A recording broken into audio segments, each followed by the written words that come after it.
Okay, es hat angefangen zu regnen. Jetzt habe ich mein sexy Regenoutfit an.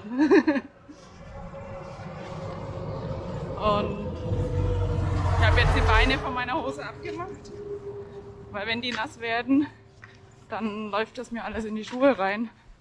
Und ich glaube, da ist es mit der kurzen Hose besser.